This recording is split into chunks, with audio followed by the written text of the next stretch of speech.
Last time Real Salt Lake met Vancouver Whitecaps, they ran out 2-1 victors. But that was in Sandy, Utah. Friday, they face off in Vancouver. That could present certain struggles for RSL, who have been fairly dismal on the road in 2018.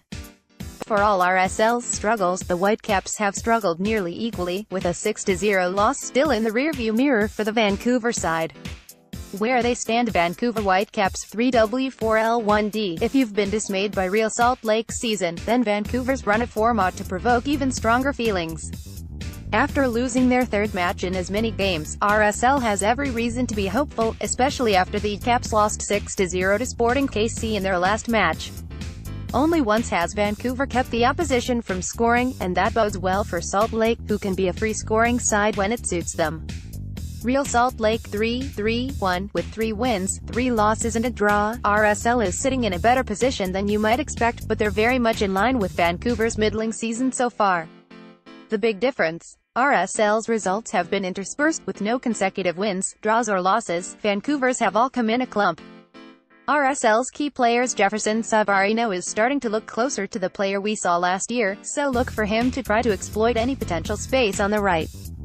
I'll be looking to see whether he's playing more on the wing or more in the channels. He's capable in both capacities, certainly. Damir Kreilach is starting to come into his own as an RSL player, and I suspect he'll continue starting ahead of other contenders. Look for him to continue establishing what his midfield presence looks like in comparison to Kyle Beckerman. Nick Besler is likely to continue in defense, so look for him to build on a strong first start for the first team. He'll likely have his hands full against Vancouver's strike force. RSL's expected lineup: expect few changes in RSL's general construction, with no news from recent injuries having surfaced. The usual suspects remain out, and the lack of presence on the bench for a number of players doesn't put them in a position where they might start. Don't expect to see David Horst or Marcelo Silva, and with Luke Mulholland failing to make the bench, it's hard to see him being fit enough for 90 minutes. Raimondo, Lennon, Glad, Besler, Acosta, Beckerman, Kreilach, Plata, Rusnak, Savarino, Ortuño. I've gone with no changes here. You might see Pablo Ruiz start somehow, but it's not entirely clear who he supplants in the lineup. Perhaps Joao Plata or Jefferson Savarino?